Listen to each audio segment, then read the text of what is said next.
Hello, everyone. Welcome back to Tony's book reviews. So, today I'm going to review several books that I've finished reading.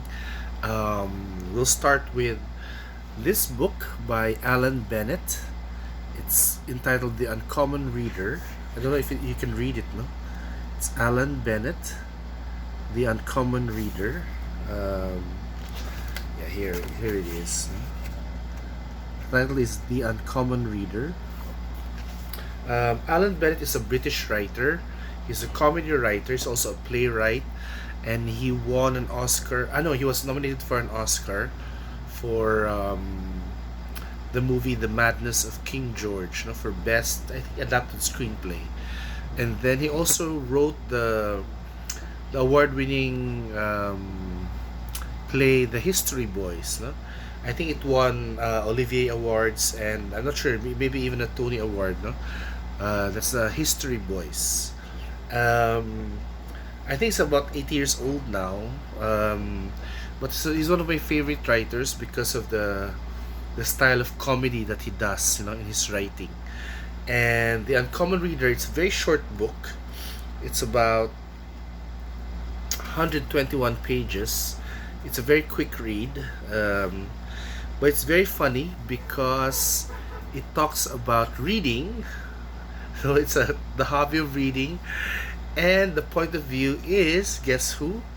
The Queen of England. So the point of view of this book is the Queen of England who's telling the story. So um, it's very brave of Alan to get into the head of the Queen, no, Queen Elizabeth. Although it's not mentioned here, I'm assuming it's Queen Elizabeth. So he gets to the head of Queen Elizabeth, and she's the one who's talking about how reading has affected her life, and it's a very funny story. What happens is it's so crazy, you know. Anyway, um, so the book starts with the Queen, and then she was asking who Jean Genet was. No, Jean Genet was this French controversial writer who was also a homosexual, and anyway, so suddenly the Queen, one day when she was walking around the palace, she sees the a mobile library pass through the palace grounds. So what she did was to enter it, and then she finds a young boy who who works in his kitchen, but is now in the library because he's looking for a book. And then so it's a traveling library, no? And then so she asks the librarian what book could she possibly read, no? So the librarian gives her um, uh, some suggestions, no? Actually, it's the young boy who also gave her some suggestions, but the funny thing is the suggestions he gave were always gay writers, no? Because it's assumed in the novel that the boy is also gay, no? So um, this sudden interest in reading wreaks havoc among the staff in the queen's household, because now instead of her doing her duty and really focusing on the people, she's reading. No? She says, "Oh, I'm sorry, we have to cut it short, that meeting short, because I have to read." So it gets her to read so many different writers, no? And she regrets that even though she knows these writers, she has even knighted some of them. She regrets that she doesn't even know their work, so she couldn't talk about them about their work because at that time when she was knighting them, um, she did not know. She was not familiar with her work, so she said, "Oh, such sayang, no, what a waste. If I read your work, I would have been able to converse well with you regarding your book." So that's how the book goes. It's very funny because you have to go inside the mind of the queen, so you get to um, be her, no?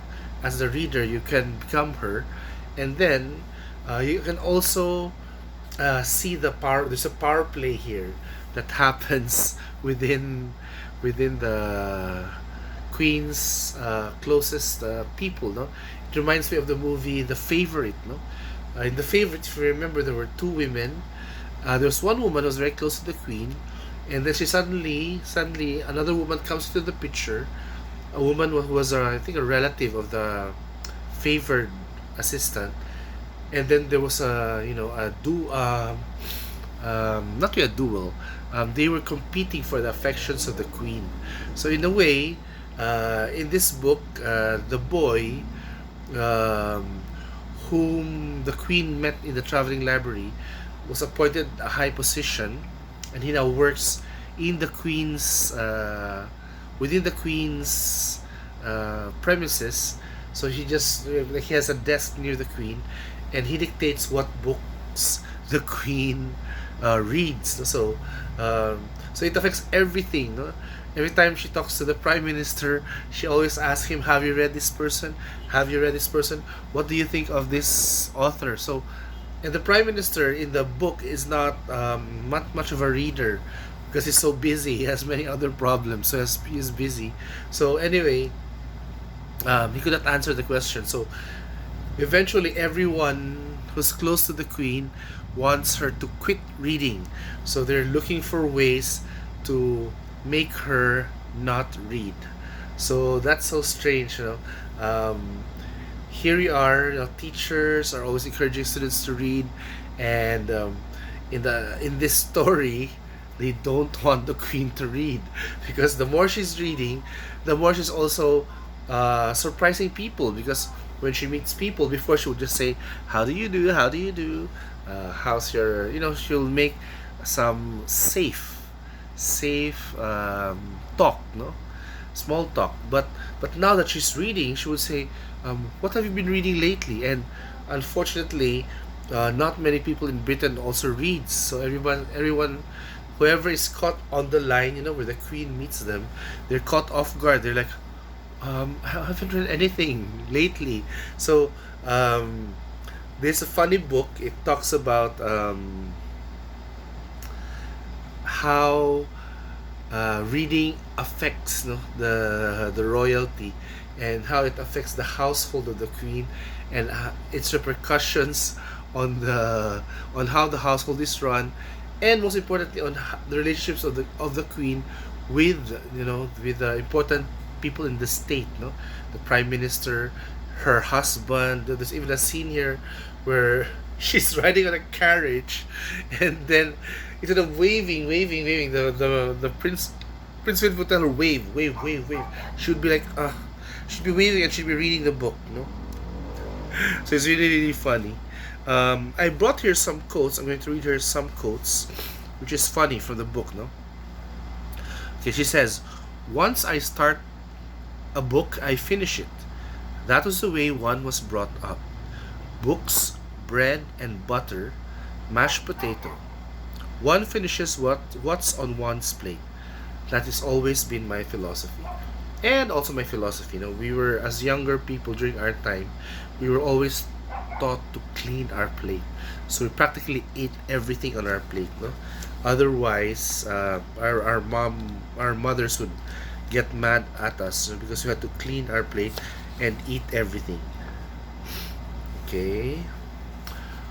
"One recipe for happiness is to have no sense of entitlement." To this she added a star and noted at the bottom of the page, "This is not a lesson I've ever been in a position to learn." Yeah, because she doesn't need a sense of entitlement. She is the queen, so really funny. Being a writer didn't excuse one from being a human being, whereas one didn't say this being queen does. I have to seem like a human being all the time, but I seldom have to be one. I have people to do that for me. Oh my god, so funny. Um, Oh, this one is the funniest actually because her assistant here is from New Zealand. So he's a new guy from New Zealand. Now he's the personal secretary of the Queen of England. So he's been trying to drop hints on the Queen, saying, "Please stop reading," because your reading is affecting the other duties of the people in the court. So she says, Sir Kevin is his name. "I can understand," Sir Kevin said, "Your Majesty's need to pass the time." "Pass the time," said the Queen. "Books are not about passing the time. They're about other people, other lives, other worlds. Far from wanting time to pass, Sir Kevin, one just wishes one had more of it. If one wanted to pass the time, one could go to New Zealand." Oh God, she's so mean. So those are some of the, because I highlighted some of the funny stuff in the story, and those are some of them. Um, so I know it's a very thin book. If you have time, try to grab a copy. You can just read it on, let's say, on the way to your work or from your work going home. It's very enjoyable to read. Um, and anyway, if you can tell me other titles of Alan Bennett's work, please do so because I'm interested in reading his work. So anyway, please follow me on my Facebook, my Twitter, and my Instagram, and please subscribe to my channel. Take care, everyone. Keep safe.